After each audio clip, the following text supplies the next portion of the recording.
So you and I both know that this TikTok ban isn't about China, right? It's all about Palestine. And this is a sign of a much larger shift that's happening in the US right now. And that shift essentially is a shift from a centralized world where information comes from up top to a decentralized world where information comes from each other. And that is a terrifying change for the US empire. I mean, just listen to this clip from Representative Gallagher, who's a sponsor from this bill, where he gives a reason for why TikTok needs to be banned. Foreign adversary control of what is becoming the dominant news platform for Americans under 30. See, that's a really interesting quote, the main news source of those of us under 30. But why would that matter so much to Representative Gallagher? Oh yeah, it's because he's taken thousands from AIPAC and he's complicit in a genocide being live streamed on this app. From day one of this conflict, Israel has lost the InfoWars because of apps like this. Statistics show that pro-Palestinian content is viewed 5 times more than pro-Israeli content. And Israel is very well aware of this discrepancy.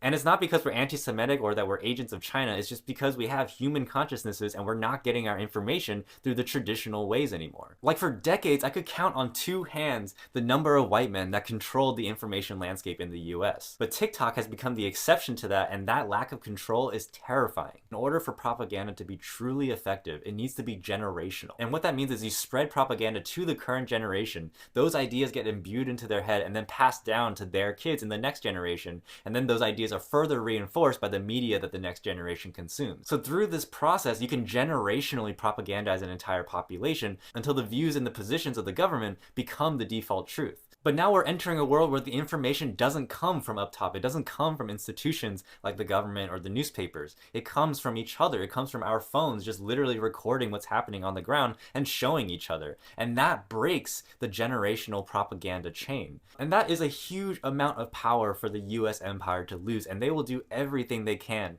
to maintain control. So this is just the first step. This is just the first attempt at maintaining control of their information landscape. Expect to see much more bullshit in the coming months and years as they try to get a handle on this and adapt to what this new world is going to look like. So what can you do about this right now? In my link tree, I have a link to all the congressional candidates that are running this year, which is a lot of them. Over 450 seats are open. Find your state, go to your district, and find the representatives that are running for seats, and find the ones who will actually represent your views and vote for them. The larger goal here is to put in representatives into Congress that actually represent our views, and not the views of foreign governments. We are witnessing the slow downfall of the US empire, and it's going to be a really bumpy ride. But thankfully, we have each other.